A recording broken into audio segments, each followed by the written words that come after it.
all the unique characters, I do let him bang. Yeah, I'm saying? Like, yeah, I'm a legend, man. I'm building my legacy. all the stories and perspectives featured weekly. I wasn't fully committed to that choke, and I kind of sunk into it, started squeezing tighter, and I kind of heard him gurgle a little bit. I was like, oh. And all the combat sports you could ask for in the best state in the U.S. Like I said, Ohio versus the world. It's going to happen for sure. Watch out. It'll be cool, man. I'm not worried about it. I'm going to show them why the Ohio MMA scene is, in my opinion, one of the best MMA scenes in the country. This is Forged in OH. IO. OH. IO. OH. IO. Hello, everyone, and welcome to episode 114 of Forged in Ohio. My name is Jake Murren, and I'm the host of the podcast. And for the second straight week, I'll be joined by another fighter who earned a win at Ohio Combat League 36. This man made his pro debut after a ridiculous amateur career. It's truly unbelievable that I haven't had this man on the show yet, as he's one of the most exciting fighters in the Midwest. Combined with his amateur career, he's only been to the third round one time. You better know him, and I'm sure that you love him. It's RJ the Hammer Harris. Thanks for coming on the show, RJ, and welcome to Forged in Ohio. Hey, man, thanks for having me. I'm pretty honored to be here right now. It's cool. Yeah, of course, the honor's mine to get you on the show. And as I mentioned, you made your pro MMA debut a few weeks ago. But I want to start with the journey of getting to Ohio Combat League 36, starting your career 2 years ago in 2023, both in MMA and boxing and super heavyweight contests, to where you are now. Did you always know that it would be possible for you to become a pro fighter? Not off the rip, really. Like when I first started doing everything, I was just like, whatever, I'm probably not going to do it again.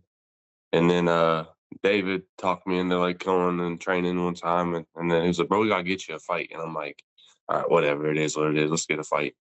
And then so I just started fighting ever since then. And after doing it and everything going the way it was, and people like, hey, man, you're pretty good, blah, blah, blah. Like, a couple people told me that's pretty good. I'm like, I might be all right at this. You know what I'm saying? Like, the first guy I fought, not much competition. Love dude, death, he's cool.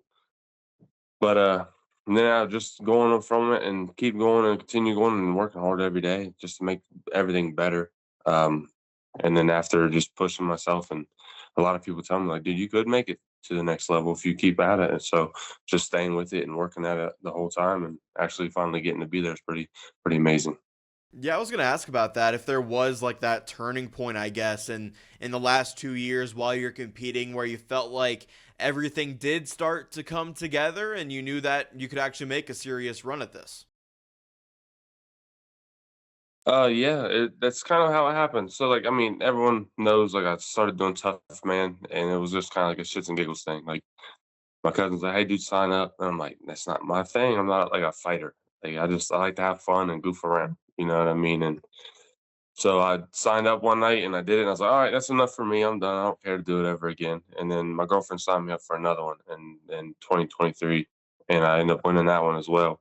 And then that's when David was like, hey, dude, won't you come train with us and do all that? And it just really just took off. I kind of fell in love with the competition again. And especially like going from wrestling in high school and stuff like that. I love to compete one-on-one, like see who's better. Like you can train with the team all you want, and when you go down to you fight or you wrestle or anything where it's just you versus the other person, um, it's really who's just better overall at the end of the day. Like it's either I'm better than you or you're better than me.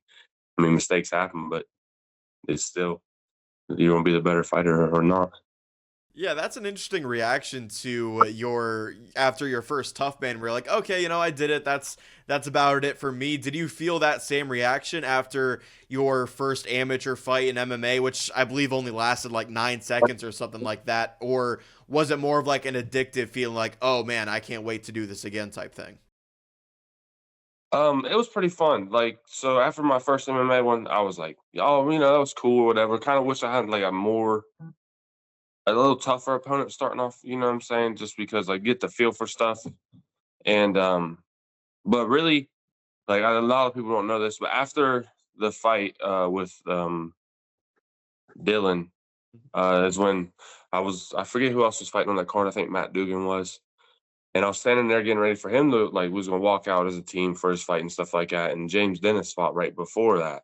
And while we're waiting, they're doing the introductions and stuff like that. And he comes walking, uh, yeah, he comes walking back towards the locker room or whatnot, and he taps me on my shoulder and he goes, "Are we doing this?" And I'm like, "Oh fuck yeah, we're doing this!" Like, and that's kind of how my second fight got set up. And kind of at that point is when I was like, I'm gonna continue to do this. Like, I like it. It's fun. Like, it's entertaining, and just I love to compete. Like, it's probably my biggest thing. I love competing. Anyone that's ever met you in person or have watched you fight knows that you are clearly physically gifted. Obviously, it takes a lot more than that to succeed in this sport, but was that something that you had to learn early on, that while your size could get you far, it's everything that you've learned in the last 2 years that will take you even further? Yeah, I mean, so it is. I mean, it is nice being like my size, whatever. I'm tall and stuff like that. I'm long, like so that does play like a big factor when it comes to it. But putting in the work and being comfortable is the main thing. Like, you can be super good, but if you like when you're not comfortable, you just don't look good. You're not gonna punches ain't gonna look right. Everything's just gonna be real stiff. And being comfortable, and the more times you compete and everything like that, so you just get a lot more comfortable understanding yourself and being more comfortable with what you can do compared to what the other person can do. Because I'm super comfortable in what I can do. This is what I tell myself every fight. I'm super comfortable what I can do. I can give a fuck less what that guy can do. Yeah, how much have you grown and just how much more comfortable have you gotten in the last 2 years from when you started competing in 2023 to now? I'm sure both in and outside of the cage, you've experienced a lot. Um, so like comfortability wise, like I've grown a lot. So compared to my first tough man or whatever, I walked in the ring and they're announcing and saying who's who and stuff like that. And I'm just like looking at the ground, like, all right, this is weird. I don't know if I'm trying to be here right now. And then like now I'm just like it's nothing to kind of just go out there. Except to hand me a mic, then I'm a little weird with it. I ain't got the whole talking part down. But I don't care. I'll go out there in front of everybody and just have a good time. But comfortability, like, definitely has come a long way, and confidence, really just being in front of people and knowing that what I'm there to do is what I'm there to do, and then just make the best of it. What have you learned most about yourself in the last 2 years? Um, the most I've probably learned about myself is just like really understanding what I can do and being confident in myself like that. Like knowing that I can do something and then just sticking with it is just overcoming a lot of things, training wise and with everything coming forward, like understanding like I've trained and trained with Matt and Brody and David and a lot of other people, and uh, like understanding to myself that like there is a good chance that if I continue to do well and keep pushing myself like I do, that I could make a good run and go somewhere maybe really far in the whole combat scene. So hopefully one day it can happen. I made sure to say cage or ring earlier because you've competed in both MMA and boxing, and that's not uncommon, but how did you balance competing in both sports in terms of just managing your career? Um, so like when it first all I wasn't really hard. Like, so I just did Tough Man. I never really did like an actual amateur boxing fight. Like Tough Man, it's like amateur, semi-pro, whatever. But there's a thing, what I mean, they call it Tough Man season, and it's like the first couple months of the year. It's just nothing but like Tough Man tournaments every other weekend. So like as long as you don't fight at the beginning of the year and you wait a little bit, or you hit the one Tough Man you want to hit, then you can just do MMA out through there. And then I mean, you can have more than 5 wins and stuff like that to compete in Tough Man. Or so like if you wanted to continue to do it, you just gotta like kind of, all right, I'm gonna take a little time off so I can catch the next Tough Man or something like that. But balancing both of them, really just kind of knowing when everything's going down and watching when stuff's gonna take off, and when you get offered a fight, just knowing like, hey, I'm thinking about doing this, and so you might have to turn a fight down or something like that just so you can do the Tough Man and stuff like that. Like I got my third jacket. You can only win 3, and I've got my third, and I was going to, I turned down a whole nother like promotion and stuff like that, a whole boxing promotion because they wanted me to fight for them. And I was like, well, if I go there and like, let's say I do good and I get wins, it's combined total wins is like 5. So you can have more, you can have 5, you can't have more than 5. So I turned down the whole like what is it, Chill Sports, like they wanted me to fight for them in their King of the Mountain State tournament. And I was like, if I do that and let's say I do really well, then I can't get my 3rd jacket because I'll have too many wins. So just kind of like playing it like I want to, but I really wanted this accomplishment just for myself. Like I want to achieve this is something I want. Are you still interested in doing both and competing in those tough mans, or have you leaned more into MMA recently now that you've, of course, turned pro? So tough man wise, I can't fight those no longer because I've won 3 times. You can only win 3 of them. Like rough and rowdy, I've done rough and rowdy as well. But I can't. Well now I can't fight them anyways because it's just like amateur stuff. And once I turn pro, I turn pro. But overall, like I was talking to Matt before. I said, man, it's been a long time since I've like had a like boxing fight. Like I wouldn't be against maybe trying to find one again. Like why not? But right now, just my main focus for the longest time was just on MMA. Like I love the aspect of it takes like in boxing, I like boxing and everything, but I feel like it's like I punch you, you punch me, and then if no one goes down and there's no clear winner, the judges are going to decide, and that's all there is to it. And then MMA, like you might punch the shit out of me, and I'm like, you know what? We're going to the ground. I'm not going to let you punch me the whole fight. Like I don't want to do that, or like vice versa. So, and there's more ways to finish a fight, and there's a better chance that you can make sure that you're going to win the fight without the judges saying, all right, well, you did so good in this round and then this round here as well. Or you can just like, hey, I'm gonna go out here and stop this thing so no one can tell me that, hey, you won because of points. Like, nah, you finished the fight. Yeah, you mentioned Rough and Rowdy there, and I believe you've at least fought for them twice. What were those experiences like compared to these other events that you've been a part of? Rough and Rowdy's crazy. So like they loved like the drama, the arguing, the like yelling, the screaming, the name calling, all of it. I'm like, that's not me, big dog. I'm not that guy. But like you know what I mean, you go, you weigh in and everything like that, like normal stuff. But like they kind of you do like face offs and everything the day before, and like you weigh in and like dudes be going crazy, like women be going crazy. It's wild. Like, they just be throwing shit. Like I watched one person get punched, but like they treat you like really well. You know what I'm saying? Like you go down there and it makes you feel like different. Just the way everything's set up and ran. Like you kind of feel not just like as a like an amateur and stuff. Like you got like your like media day and stuff like that when you first go. But when it comes to like the name calling and the yelling and like I don't even know how people have beef like that. I mean, I don't even know half of you guys. Like I'm just here at this point and y'all are over here like I feel like you've known each other for months and you keep their car or something. I don't even know, but y'all mad. Like I'm confused. But like fighting rough and rowdy, like that's actually when I took my first ever loss. I lost by decision to the Black Italian is his ring name. I lost to him. I took the fight like 2 days. The promoter hit me up and said, "Hey man, you want to take this fight?" I'm like, you know what? Fuck you, I'll take the fight. And then I lost, so probably wasn't a good call to take the fight. You mentioned So you talked about like the drama associated with just fighting in general. Of course, the beef that goes into it, the talking that goes into it, and you're not really involved in that aspect of the game. Just how much would it take, I guess, for somebody to really get under your skin and bring that out of you, or have you experienced that so far in the last 2 years? um, I really don't know. Like I'm just kind of like it is what it is. Like I don't really care to like you say you like be in the drama. Like I just like obviously we're all there to do the same thing. So if like you know what I mean, if we're gonna go punch each other, we're gonna go punch each other. I'll holler at you after the fight. Like it ain't no big deal to me. You know what I'm saying? Like I'm not gonna be sad whatever the outcome is. Like I might not be happy with myself, but like I mean, you was a better fighter. Like ain't nothing I can do about it.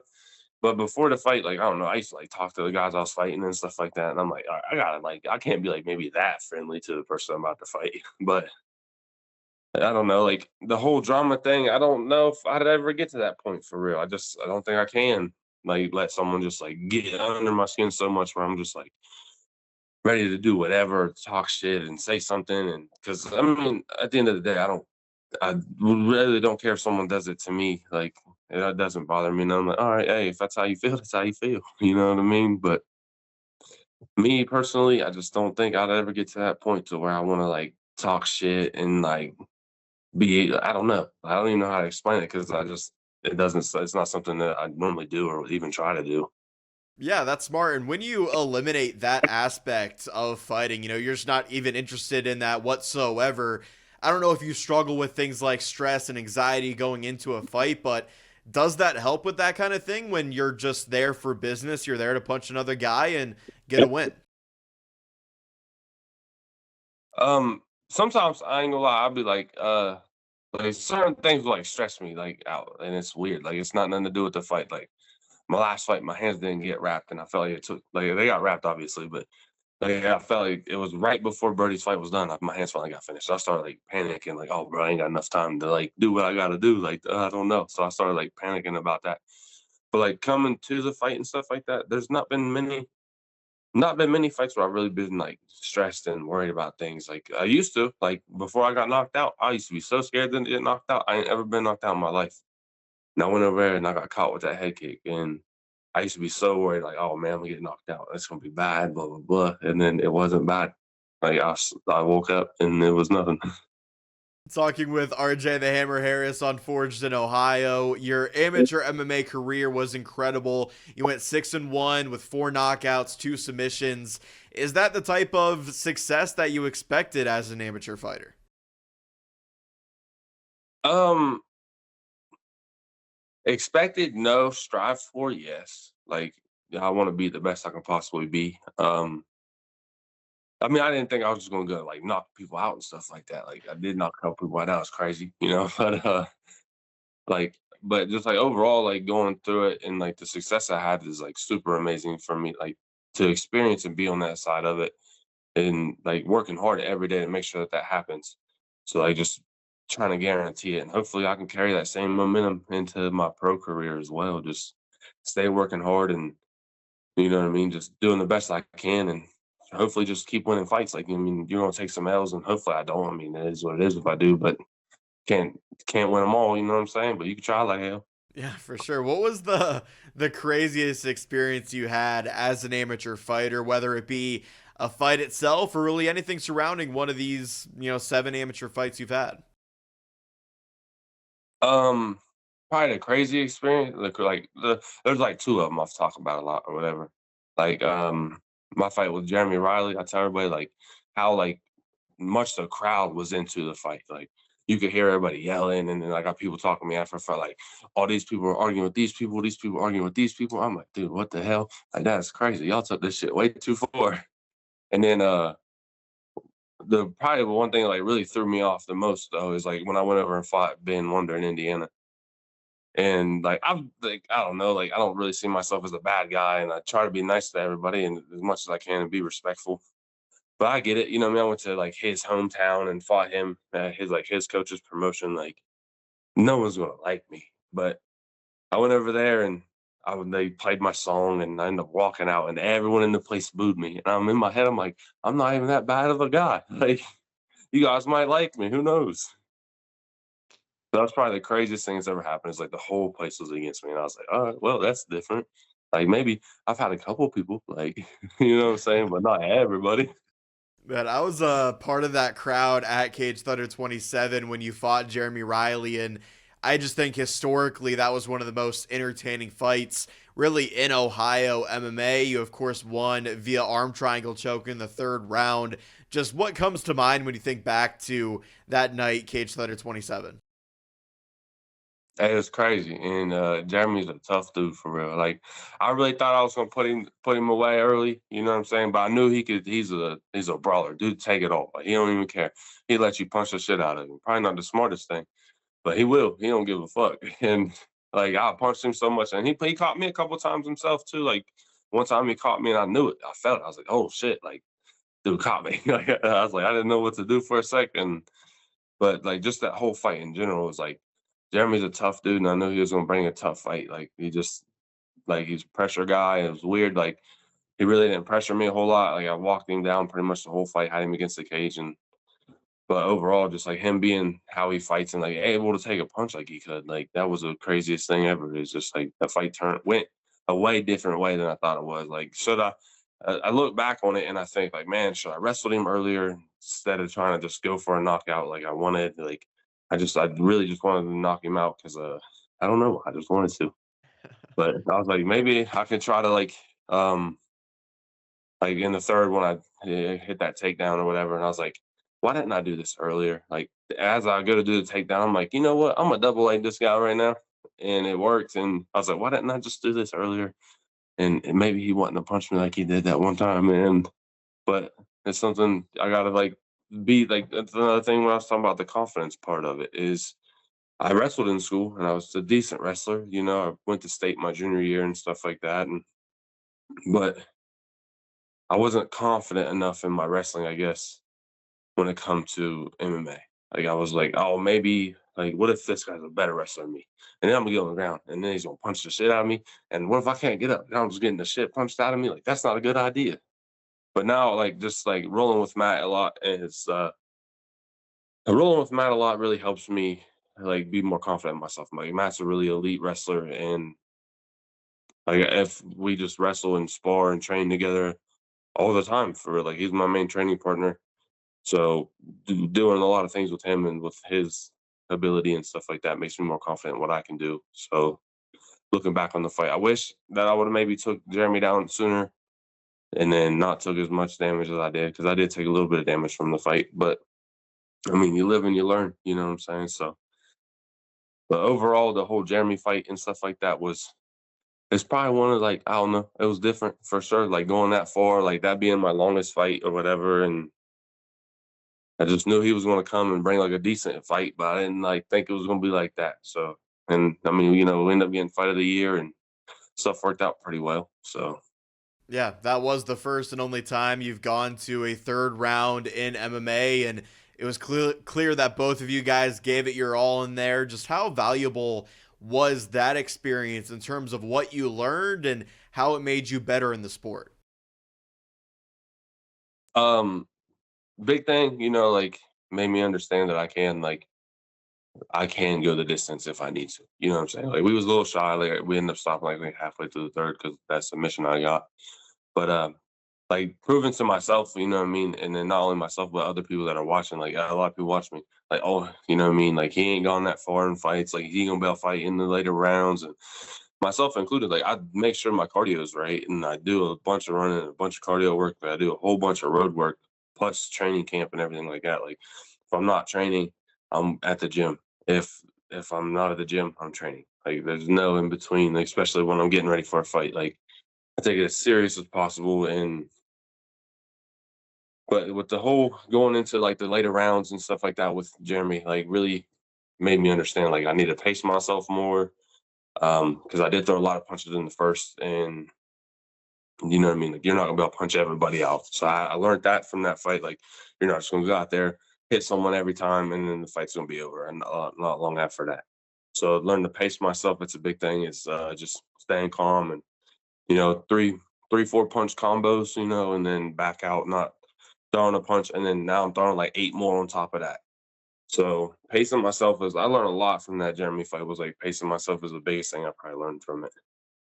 The only loss you suffered in your amateur career was out of state. You referenced it in your opponent's hometown and got caught by a head kick. Just what did you learn most about that fight? I guess fighting in opponent's hometown. And then also you kind of talked about the fear of losing and how maybe that has helped you since then. Um, so like fighting over there and taking that loss or whatever, like I don't really. It's not something I look back on like, oh, I'm gonna fight that guy again. You know what I'm saying? Like it is what it is to me. Like I lost. Like he caught me. Yeah, ain't nothing I could do about it. Going over there and fighting there was like different. Like I did make jokes and stuff like that. I'm like, dude, that's 5 hours away. Like we can't go 5 hours away and then I lose. Like that's just gonna be pointless. You know what I'm saying? And that's what ended up happening. But like going over there and like dealing with like that. What do you call it? Like just where like everyone's against you. Like you know what I mean? Like dealing with like that aspect of it, that kind of weighed on me a lot. Like going over there and like not really having no one. Like Matt was there, obviously he was in my corner. My old lady was there, and Matt's old lady was there, and Matt's kids were there too. Yeah. So like that's the only people there for me. Everyone else, all my people, everyone else like ever come and watch me fight was like at home, and I never expected no one to drive over there. Like it was 5 hours away. Like, but just like dealing with that adversity of being there and knowing that like it's just the people I'm with and myself versus this guy and pretty much his whole town. Um, weighed a lot actually, and but it was nice to do that as an amateur though, and get that feeling and get that all like understanding. You know what I'm saying? Like, because a lot of people, if you fight close to home all the time, and your people are going to be there, and you make it big, and then you start fighting pro, and then you're going wherever hours away to fight, and a lot of people can't make it. Let's say like a lot of your support system can't be there. You know, they're at home watching, but they're not there physically. And dealing with that as an amateur, that's a big thing to overcome. Like that really threw me off a lot, going over there like that. But getting it out of the way as an amateur and understanding the feelings and the emotions that went through all that, like, and I mean, the fight happened and how it happened. As an amateur, it's probably better to experience it then and wait till you go pro and experience it there. And you didn't wait long to get back in the cage after the loss. You beat Maurice Yarbrough at OCL 32 by rear naked choke in the first round after that one. Did you know after the fight against Maurice that it was time to turn pro?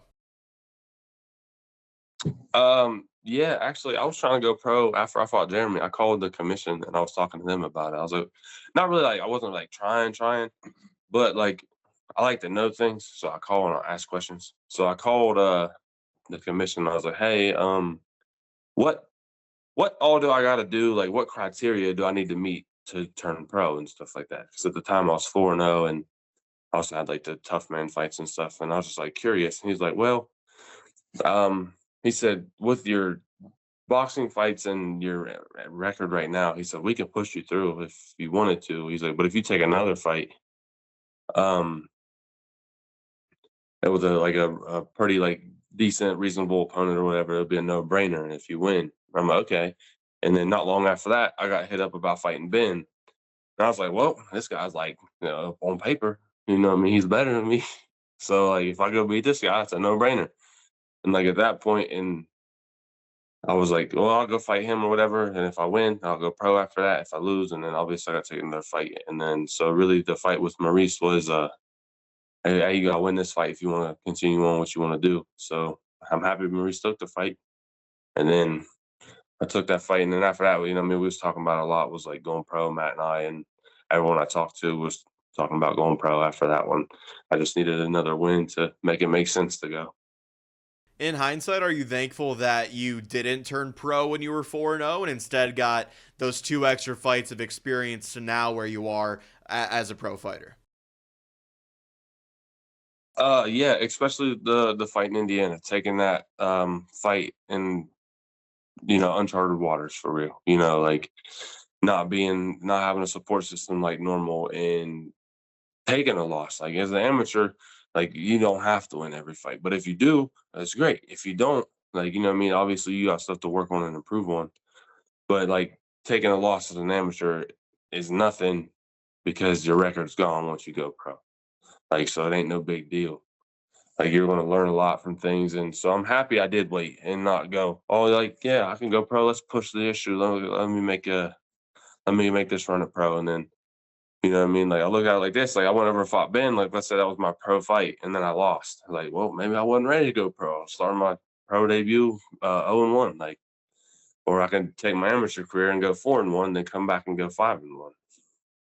So that was kind of like my thing on it. Like I'm definitely happy I took the two other fights after calling the commission and stuff like that, just to kind of get a feel for things and even take that loss like I did. Like I said, I'd rather take a loss as an amateur than as a pro. And maybe if I do take a loss as a pro, it's later on down the career and not so early in it. And like I said, that could have been my pro debut, maybe. Like who knows? And I'd have lost it. So definitely getting the experience and stuff like that, and just kind of feeling everything out, trying to do experience as much as you can as an amateur. Definitely is a big thing in my opinion. I know once it's all said and done, people won't care much about what you did before you turned pro, but how proud are you of what you were able to accomplish in your amateur career? Overall, I'm pretty proud of it. Like, the one thing that didn't happen that I was trying to happen is it changed every day. I felt like so every time I talk about it, something changed. Either it was a bigger goal or a smaller goal, but there was multiple goals, or it was back to a bigger goal. Like, so I had like so many things in 1 year what I wanted to do, and like I wanted to win I wanted to be a title holder. So my first initial like goal and stuff like that through my amateur career was uh like become a title holder and defend my title and then go pro. And then it was like, well, if I get one title, maybe I can get two titles and then I'll go pro. And then it was like, well, maybe if I can't get two titles, I'll just get one title and then defend it. And I was back to that. And I was like, well, then everything just changed so much. But overall, with my amateur career, I'm pretty happy, like the way it went and how everything turned out. And you know what I mean? Like we were saying, like it might not, it will probably never be talked about again, but I'll remember it. Yeah, as will everybody in Ohio MMA, that's for sure. And once again, we're joined by RJ the Hammer Harris on Forged in Ohio. Let's break down the pro debut finally at OCL 36. He got the job done inside the distance with a forearm choke in the first round. Can you walk me through that finishing sequence in round number one? Um, so really, the big thing I was wanting to throw elbows real bad. That's all I talked about. Like, man, I can't wait to go pro and throw elbows. Like, I just want to throw elbows so bad. And I think I threw maybe three of them. Like, it didn't go the way I wanted it to. So, but coming up to it, you know what I mean? Like, we're against the cage and stuff like that. And I was like, I was really just focused on trying to throw elbows. I wanted to throw elbows. And I was like, oh, man, I'm going to get TKO finished by elbows. Like, I'm going to love that. So, make my night, like, way better than anything I can experience. And I just, for some reason, nothing felt right when I went to throwing them like on the ground. Like training them standing up felt great. On the ground, everything felt just different. So and I didn't really understand. Like I didn't feel right trying to throw them, but my arm was there. You know what I mean? And I was like one day, Matt and I were like drilling and stuff like that, and like he just like out of nowhere had his forearm on my throat, and I was like just chilling, minding my business, like it wouldn't bother me. And he just like pops up and puts all of his weight, and like forearm pressure chokes me. And I tapped. I'm like, dude, what the fuck was that? and, so then I would have my forearm on the hit Quentin's throat or whatever. And I was like, oh, dude, I remember this. That shit sucked. I'm gonna do that. like, so I just like it was just right there, and I just started pressuring, and then like it just ended up being right there, and it's just something that come across my mind while I was out there. I was just like, oh, hey, this thing works. Like it worked on me, it'll work on him. So I was like, yep, we're gonna run it and see what happens. Yeah, I love how something in your training just popped into your mind during the fight in your pro debut, and of course you're able to make it work out for you. Just going into the fight and having the idea of wanting to finish the fight with elbows, right? Is that almost like a distraction going in there when it's not quite feeling right and then you have to pivot to something else? Or have you ever gone into a fight where it is a distraction, where you want to get the fight finished in a certain way, but maybe it doesn't pan out that way? Um, in a way, like it's so like I just try for it so hard. So it does like you know what I mean. Like in the back of my mind, it's like, all right, let's throw elbows. That's what we're gonna do. We're gonna throw elbows. We're gonna do elbows. Like you know what I mean. So like then the whole fight, I'm like, all right, how can I set this up? I'm thinking about it. But at the same time, I still have to, even if it's not there, I still gotta be able to do what I need to do to win the fight. So even if I couldn't get it.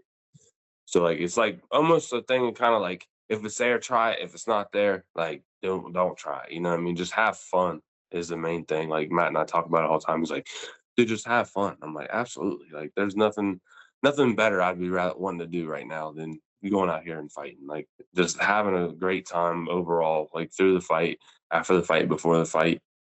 So like really staying like clear headed, but knowing like if I was like, oh, my game plan, like that would kind of be my game plan, how I wanted to finish the fight, maybe. But if it didn't happen, then it's like, all right, it's something we got to work on later and get better at and be a lot more comfortable when it comes down to it.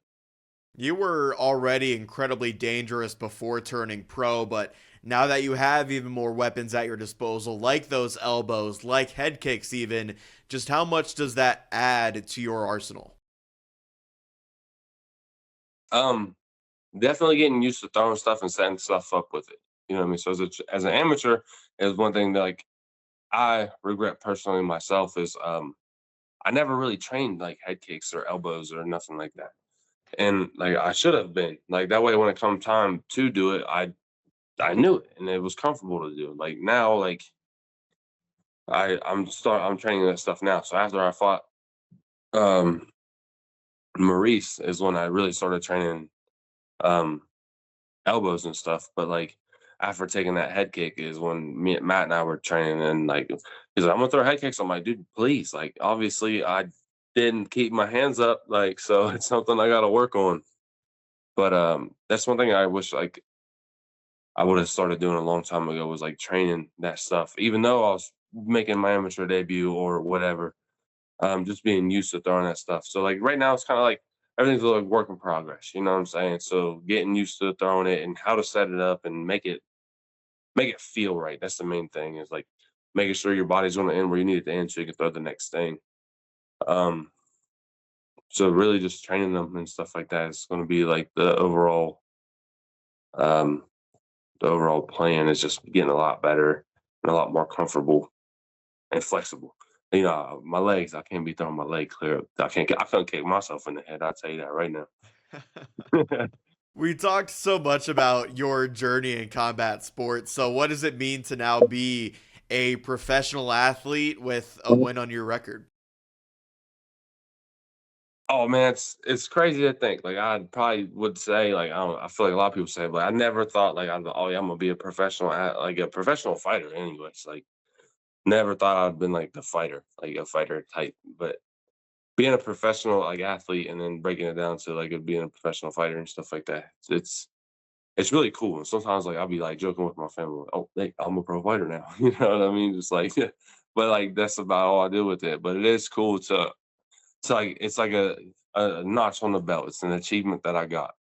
And like and I'm not a big video game guy, but you get achievements when you play games. So that means you're doing well, I'm assuming. So like I just want achievements and whatever I can do and look back on maybe one day if I ain't got dementia or something like that. You know, I'm like, yeah, I was this and I was that. Maybe the old guy that yells at people for walking on the grass, like back in the day, you know, some shit like that. Well, I'd say you certainly earned an achievement in your pro debut. It only took you 3 minutes and 24 seconds to get the job done. I'm assuming you want to get back in there soon, but what do you think is next for you? Yeah, so we're kind of on the talks and stuff right now. Cage Center wanted me to come up there and fight for them or whatever, but I was talking to them about maybe getting on the June card, fighting at the Civic Center. I've never fought there. I'd love to fight there. Um, and we're talking with OCL right now, trying to figure something out there. So hopefully the sooner the better. I'm wanting to have at least my goal for this year is at least 4 fights. So if I can make that happen, so if I can knock off, you know, some fights pretty quick, take no damage in fights, and get right back in there if I'm healthy and feel good enough, then that's my plan. So hopefully I get some news here soon. Yeah, you're not slowing down whatsoever. You fought 8 times in 2 years to start your career, and now you want to keep up that pace here in 2025. Just how important is it to you to stay active and make sure you're in there several times each calendar year? That's a big thing for me. I feel like staying active is a big deal, especially in the fight game. Especially when like when it comes to everything, like you know, you might have like some crazy like knockout or something like that. You know what I mean? Where everybody's talking about you. But let's say you don't fight again for 8 months. And I mean people gonna talk about you now. You know what I'm saying? Like word of mouth is a big thing in this sport. You know, like people know who you are. Like not saying like you gotta be scared or something like that, but it's nice to just once you start fighting and then you get that momentum and you're on a winning streak and you're just rolling through everything and like everything's feeling great and then you just kind of take that time away or something like that or an injury or anything can happen. But staying active and staying on that path of just continuing to be there and like not get, you know what I mean, like have to knock the rust off or anything. Just once you start, and then you can just continue to go and take no damage and keep working towards it, and then fight as much as you want. That's my opinion. I'm like, shit, you should fight every month if you can. Like, if you can do it, fight every month. Man, it's exciting stuff, man. That's why you're such an exciting fighter, because you're in there so much. And of course, you pull off these incredible highlight finishes time and time again. Last one for you, man. You've clearly come a long way in just 2 years, but how far do you think you can take this combat sports career?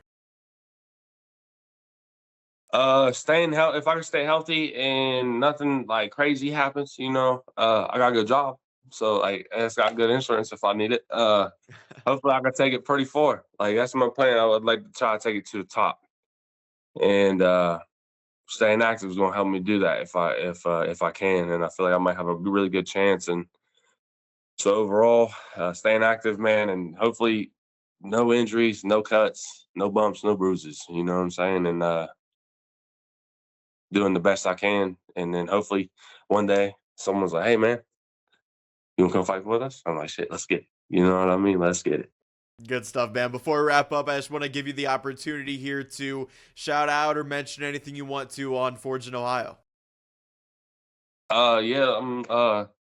Say thank you to everyone that's ever supported me. You know what I mean? Come to fights, bought the pay-per-view, hit me up, whatever. Like, and I hope no one thinks I'm some crazy mean person, and I'm not. Like, we can talk and everything, have a great time. I'd like to thank the people that sponsor me. I've had sponsors, a couple fights and stuff like that, and Hazen Services and Smith Rock Kennels. And I got a new sponsor this year, Burgess Ambulance Sales. But really, and then I want to thank my old lady, my family, and Matt and everyone, you know what I mean, for always believing in me and pushing me for real. Matt and them are a big reason that I made the move to heavyweight and stuff like that. So I want to thank them, and got a lot of success because of people in my corner, and I appreciate all of them. So thank you all. All right. Well, thanks again, RJ, for joining the show. Like I said before, I can't believe it took me this long to get you on here, but I'm happy that I finally did. And before I let you go, it's a benchmark for me to do the OHIO chant with all my guests. So if you could help me out here, OH. IO, baby. Thanks, RJ. I appreciate the time. Congrats on the win in your pro debut, and I'm excited to follow your journey as a pro fighter. All right, thank you. That was RJ the Hammer Harris, the 1-0 professional mixed martial artist and one of the most exciting fighters in the region. All he's done is entertain in the 2 years he's been competing in MMA, and there aren't a ton of guys like RJ who have the physical gifts like his size, but can complement that with his technique, his power, and his skill. He's truly one of a kind, and I certainly would not want to be the next heavyweight standing across from him in the cage. If you enjoyed this episode of Forged in Ohio, then feel free to check out the previous 113 episodes of the show. I promise it's all great stuff. You can also support the show by following @ForgedInOhio on Instagram, Facebook, and X. The link to buy merch for the podcast can be found on all 3 of those platforms, and it's also linked in the description of this episode. As always, don't forget to download the audio version of the show or go subscribe to the Forged in Ohio YouTube channel and leave the video a like while you're there. Thank you all for watching or tuning in. As always, my name is Jake Murren, and this was Forged in Ohio.